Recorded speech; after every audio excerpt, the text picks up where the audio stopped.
Hi, this is Chantel here, and I am going to be reading you a chapter of a book that I'm currently reading, and it's like the first chapter in the book.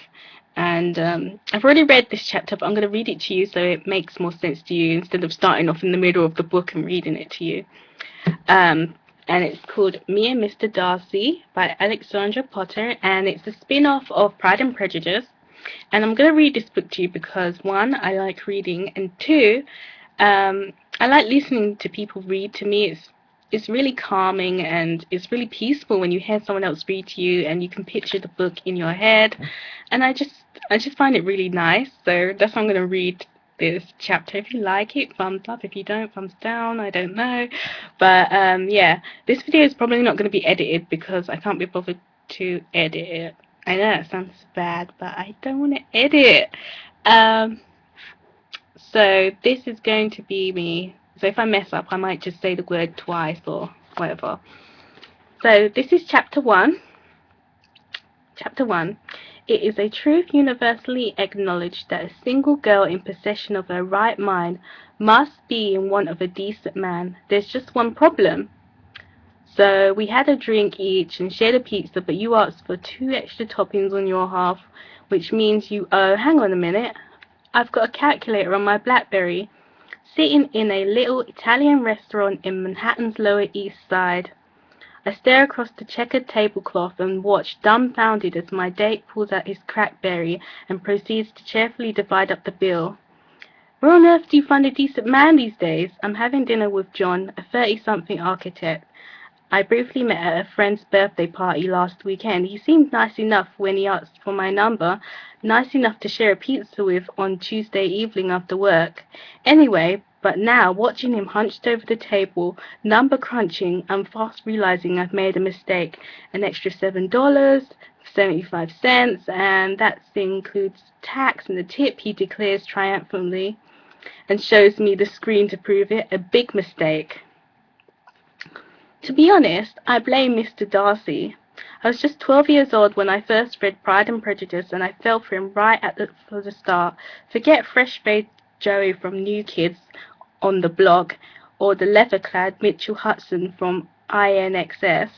Those posters I had tacked to my wall. Mr. Darcy was my first love, devastatingly handsome, mysterious, smouldering, and a total romantic. He set the bar for all my future boyfriends. Snuggled under the bed covers with a flashlight. I couldn't wait to grow up so I could find a man like him.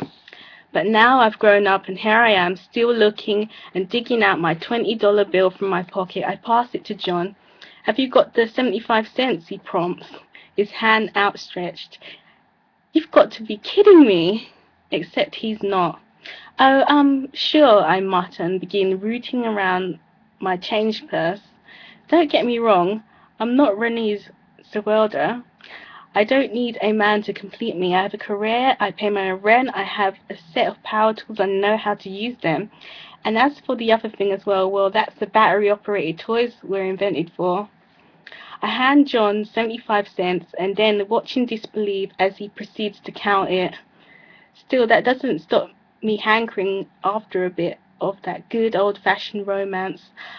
I'm always reading about it in books or daydreaming about meeting someone who could sweep me off my Uggs and set my pulse racing.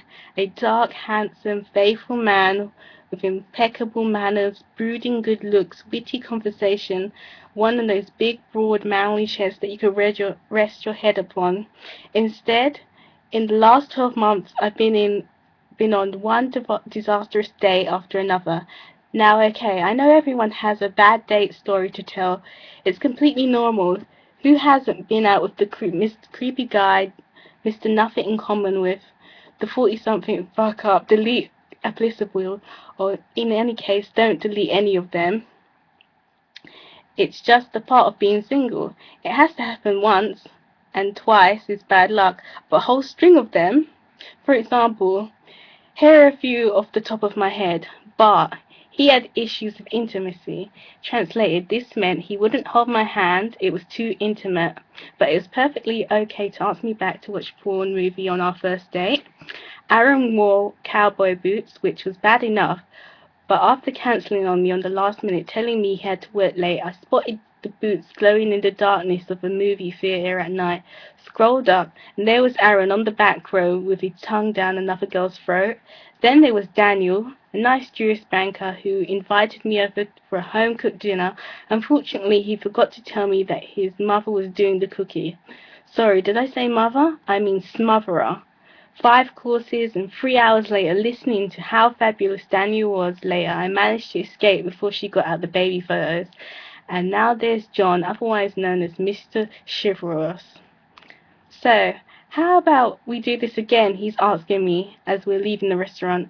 Oh! I opened my mouth to reply, but instead giving a muffled yelp as John lets the door swing back in my face. I just managed to stop it with my elbow.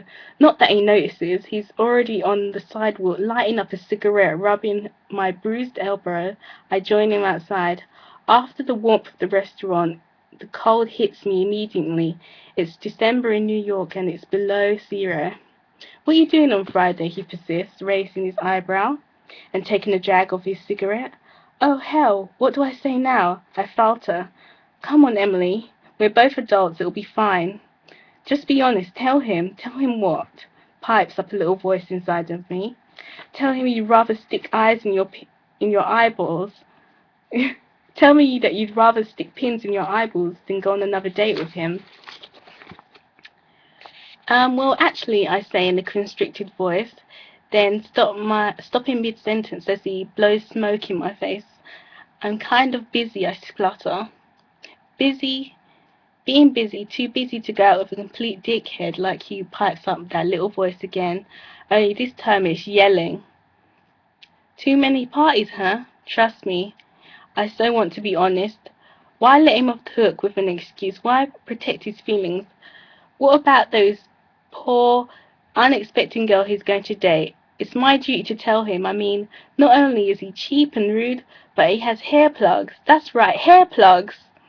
I glance at them now. Under the street lamp you can see little neat rows across his shiny scalp, tiny seedlings of hair planted in desperate attempt to disguise the receding hairline. Despite my feelings, sympathy tugs. Oh, come on, don't be so mean, Emily. He deserves understanding and kindness, not judgment and dissertation. Not judgment. Swallowing my annoyance, I forced a smile. Yeah, I'm afraid so. I can't talk. This video is getting really long. Maybe I should stop.